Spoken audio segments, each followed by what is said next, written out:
दिल है छोटा सा, छोटी सी आशा।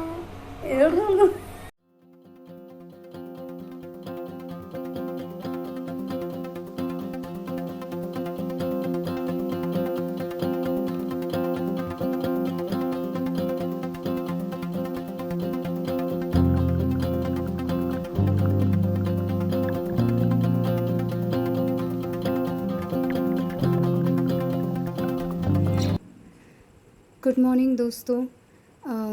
हम लोगों का ब्रेकफास्ट हो चुका है दोस्तों, और मैं सबसे पहले जा रही हूँ अब अपने साज और सामान निकालने के लिए, क्योंकि उत्कर्ष की छुट्टियाँ ख़त्म हो जाएंगी तो फिर मैं उसे कुछ सिखा नहीं पाऊँगी।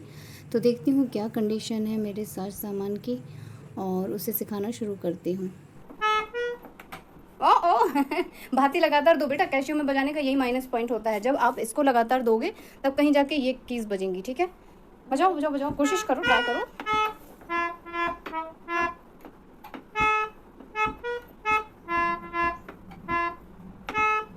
नहीं, आपसे नहीं, हम लोगों ने बचपन में इसी में बजाया है बेटा।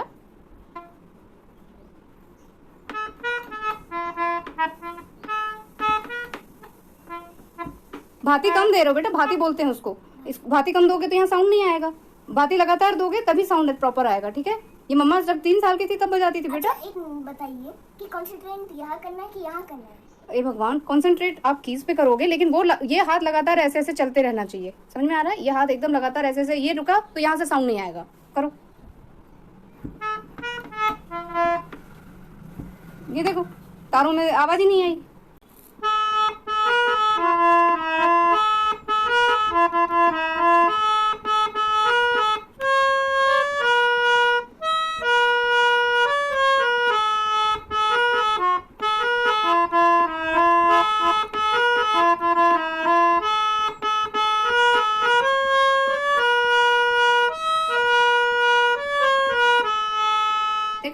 आई ना प्रॉपर आवाज आई, क्योंकि मम्मा का ये लगातार चल रहा था। और ये मत सोचो मम्मी बड़ी है इसलिए ऐसा कर रही है। मम्मी बचपन में जब 3 साल के हम लोग थे तब से बेटा ये इसको बजा रहे हैं। हम लोगों ने नहीं छोड़ा है कैशियो की वजह से। कैशियो एक हाथ से बजता है, बिजली से बजता है, उसमें मेहनत नहीं लगती है। जैसे मोबाइल और लैपटॉप की वजह से लोगों की टाइपिंग और लिखने की क्षमता कम हो गई है ना बेटा। स्पेलिंग मिस्टेक्स होने लगी क्योंकि हर काम मोबाइल और मशीन कर देती है, कंप्यूटर कर देता है। अगर ये नहीं होता ना और ये बिजली से चलता ना तो फटाफट। इसीलिए तो हम चाहते हैं कि आप मेहनत करो, आप प्रॉपर वे में सीखो। शास्त्रीय संगीत कहीं भी तुम बड़े स्टेज पे भी देखते हो कुछ बच्चे हारमोनियम लेके आते हैं, क्योंकि बेस यही होता है, समझे। सुर इसी से सदते हैं, जो अभी आप बेसुरे ताल में हो जाते हो ना तो इसमें शर्माने की क्या बात है, अभी आप सीखोगे। और मम्मी ने भी बचपन में सीखा है, तब मम्मी को आता है। चलो इसके शक्ल पे मत जाओ, ये हम लोगों के बचपन की निशानी। आपसे भी छोटे थे तब नाना जी ने ला के दिया था, और हम हाँ दोनों मामा लोगों ने और मम्मी ने इसी में सीखा है, इसलिए ये बहुत मेमोरेबल है, ठीक है। आप इसको सीखोगे तो नाना जी बहुत खुश होंगे।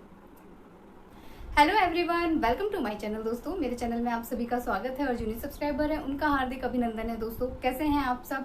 हम लोग तो काफ़ी फ्री फील कर रहे हैं उत्कर्ष के पापा के नहीं होने से। काफ़ी सारा जो है ना टाइम मिल रहा है हम लोगों को, क्योंकि उनको सुबह सुबह भागना होता था स्कूल, तो वो टाइम तो हम लोग को ऐसे ही मिल जा रहा है। लेकिन हम लोग मॉर्निंग में जल्दी ही उठ रहे हैं दोस्तों। ऐसा नहीं है कि इसके पापा नहीं है तो हम लोग आराम से सो के उठ रहे हैं, ऐसा नहीं है। हम लोग अर्ली मॉर्निंग उठते हैं, ऊपर प्लांट वगैरह में पानी देते हैं, थोड़ा टहलते हैं, अच्छा लगता है।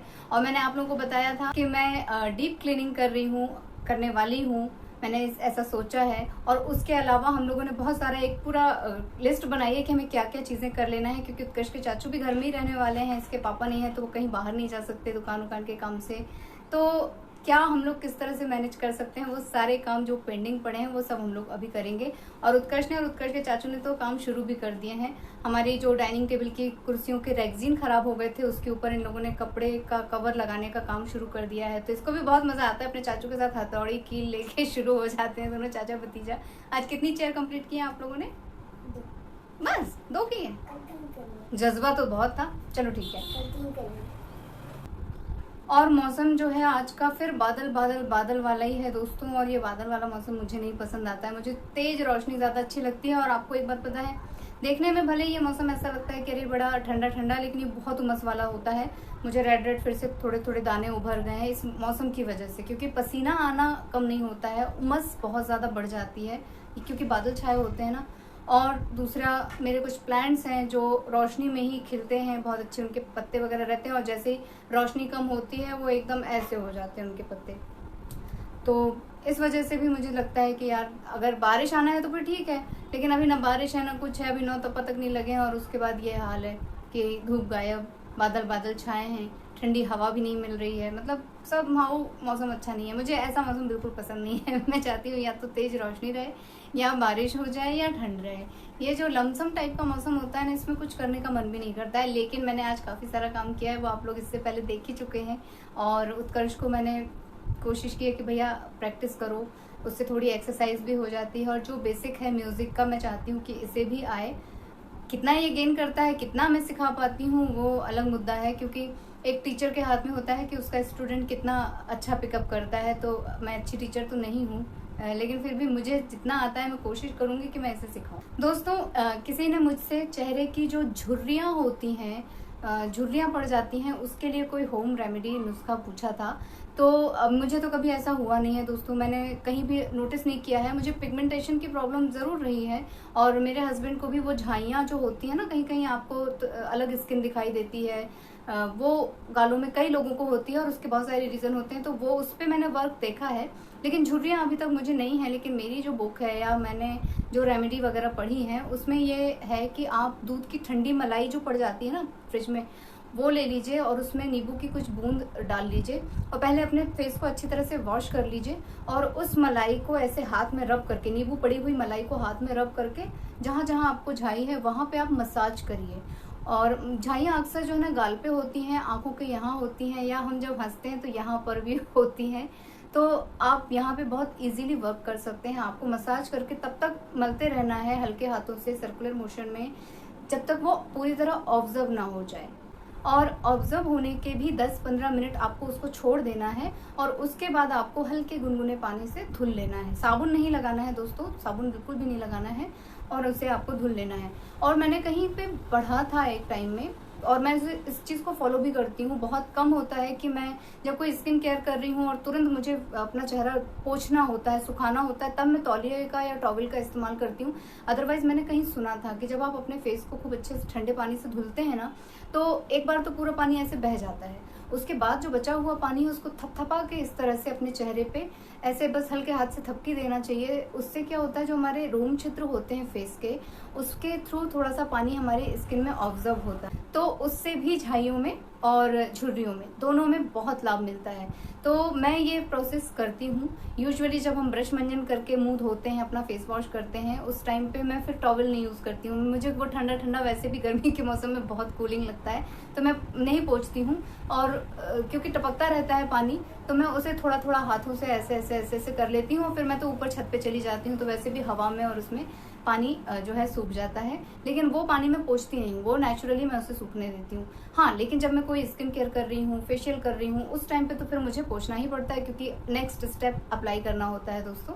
लेकिन कोशिश कीजिए अगर दिन भर में एक आध बार भी ऐसा प्रोसेस आप कर लें कि फेस वॉश किया और थप थप थप थप ठंडा ठंडा कूल कूल अपने फेस को महसूस कराया, तो मुझे लगता है कि आप लोगों को भी लाभ मिलेगा। और इसके अलावा दोस्तों, पपीता तो इस मौसम में हम लोग देख ही रहे हैं कि अच्छे अच्छे पपीते मिल जा रहे हैं, तो उसका जो खूब पका हुआ भाग है, जो हम लोग खाना पसंद नहीं करते हैं, उसको आप फेस पे अप्लाई कर लीजिए। और अप्लाई करने का मतलब ये नहीं कि पोत के बस बैठ गए, आप उससे थोड़ा थोड़ा मसाज करते रहिए। उससे क्या होता है, ब्लड सर्कुलेशन जब इंक्रीज होता है ना, तो ये झाइयाँ झुर्रियाँ वैसे ही दूर हो जाती हैं दोस्तों, और कई सारे दाग धब्बों में भी आराम मिल जाता है। दूसरा जो है, एक और चीज़ मैं क्या बोल रही हूँ, हाँ पपीता और हाँ नींबू का रस हम लोग कभी किसी चीज़ में इस्तेमाल करते हैं, तो उसके छिलके में भी बहुत सारा जो गूदा लगा होता है, उसमें भी बहुत रस होता है। तो मैंने बचपन में देखा था मेरी दीदी लोगों को कि वो लोग क्या करती थी, कॉलेज वगैरह से लौट के आती थी तो उनका फेस बहुत ज़्यादा डल वगैरह हो जाता था, तो वो धुलने के बाद ना उसी नींबू के छिलके को फ्रिज में रखवा देती थी, और उनके आने के बाद वो नींबू निकालती थी, उसमें 2 बूंद पानी डालने के बाद उसे उल्टा कर देती थी, और करीब 10-15 मिनट वो उस नींबू के छिलके से मसाज करती थी। और मुझे नींबू का खट्टापन और उससे लगता था ना कि एसिडिक प्रॉपर्टी उसमें ज़्यादा होती है, तो चेहरा कहीं जल ना जाए, ब्लीच टाइप ना हो जाए, लेकिन वो क्या चेहरे की सफाई होती थी। नींबू जो है एकदम ब्लैक सा हो जाता था, इतना उसमें से डस्ट पोल्यूशन निकलता था फेस वॉश करने के बाद दोस्तों। तो मुझे लगता है कि अगर आप लोग भी इसे ट्राई करना चाहें तो बिल्कुल कीजिए। मैं अभी नहीं कर रही हूँ, क्योंकि हम लोग ज़्यादा नींबू का ही इस्तेमाल नहीं कर रहे हैं अभी। सो कोई भी हम लोग रेमेडी यूज़ करें या कोई भी प्रोसेस यूज़ करें, हम लोगों को सबसे अच्छे तो पहली बात चेहरे की मसाज करना है। मसाज करने से ब्लड सर्कुलेशन अच्छा रहता है, फेस में ग्लो बढ़ता है और जो ये छोटी छोटी सी प्रॉब्लम्स हैं स्किन की वैसे ही दूर हो जाती हैं दोस्तों। सो एनी हाउ, अगर आपको फेस से रिलेटेड कोई भी प्रॉब्लम है, आपको लगता है पिगमेंटेशन है, झाइयाँ हैं, झुर्रियाँ हैं, तो आप शहद यूज़ कीजिए, नींबू यूज़ कीजिए, पपीता यूज़ कीजिए, केला यूज़ कीजिए और अंगूर, आप कोई भी फ्रूट यूज़ कर सकते हैं। और सबका बेसिक फंडा है कि उनके जो प्रॉपर्टीज़ होती हैं, विटामिन होते हैं, वो तो आपको मिलेंगे ही मिलेंगे, साथ में आपको मसाज बहुत अच्छे तरीके से करना है किसी भी चीज़ की। और जो मैंने पानी वाला नुस्खा बताया, पानी पीने से जितने बेनिफिट मिलते हैं उतने ही आपकी बॉडी में अगर पानी हो तो आप तो समझ ही रहे हैं ना कि कितने प्रॉफिट्स होंगे। और ये मेरा अकेला का नुस्खा नहीं है, मैंने कई बार देखा है मेरे भाई लोग भी ना नहाने के बाद ना वो कहते थे कि बॉडी को मतलब अपने आप सूखने दो, अपने आप पानी को जो है अंदर ऑब्जर्व होने दो या सूखने दो। वो गमछे से लेके ऐसे ऐसे रगड़ने वाला हिसाब किताब उन लोगों का नहीं होता था। तो खैर भैया लोगों से कौन इतने सारे क्वेश्चन करे, लेकिन आज जब हम इतनी सारी चीज़ें पढ़ते हैं तो मुझे बहुत सारे कॉन्सेप्ट मेरे क्लियर हो जाते हैं कि अच्छा ये इसलिए होता है, या वो लोग भी अगर किसी का सुन के करते हो तो किसी को तो फॉलो कर ही रहते ना। तो समहाउ कुछ ना कुछ बेनिफिट इन सब चीज़ों के होते हैं दोस्तों। मैं उम्मीद करती हूँ 2-4 टिप्स तो आप लोगों को स्किन के मिल ही गए होंगे और जिन्होंने ये क्वेश्चन किया था उनको उनका आंसर मिल गया। सो दोस्तों, इसी छोटी सी रेमेडी के साथ मैं आज की वीडियो में आप लोगों से लेती हूँ विदा। मिलती हूँ अपने नेक्स्ट वीडियो में। आप लोगों में से जो लोग नए हैं प्लीज़ मेरे चैनल को सब्सक्राइब कीजिएगा, वीडियोस को लाइक कीजिएगा और अपने फैमिली और फ्रेंड्स के साथ उसे शेयर कीजिएगा दोस्तों। और कमेंट डाउन करना मत भूलिएगा दोस्तों। और हाँ, कुछ लोग मुझसे क्वेश्चन करते हैं कि वीडियो अपलोड करने के बाद वो लोग उसे देखते हैं, कमेंट डाउन करते हैं, लेकिन जब वो लाइक करते हैं तो लाइक प्लस नहीं होता है, कुछ ऐसा मैसेज था।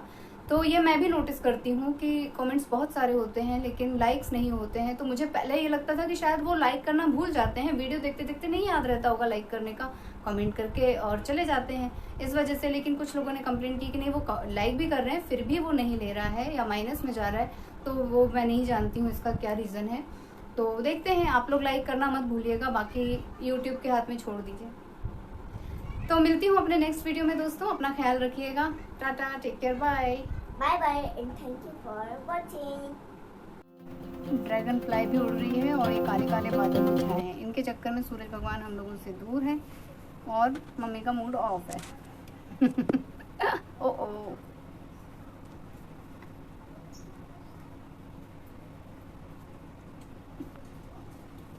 तुमको दिख रहे हैं येलो येलो फूल, येलो येलो फूल दिख रहे हैं? दिल है छोटा सा, छोटी सी आशा, मस्ती भरी मन की भोली सी आशा, चांद तारों को छूने की आशा, आसमानों में दिल है छोटा सा, छोटी सी आशा, मस्ती भरे मन की भोली सी आशा, चांद तारों को छूने की आशा, आसमानों में उड़ने की आशा। दिल है छोटा सा, छोटी सी आशा, मस्ती भरे मन की भोली सी आशा।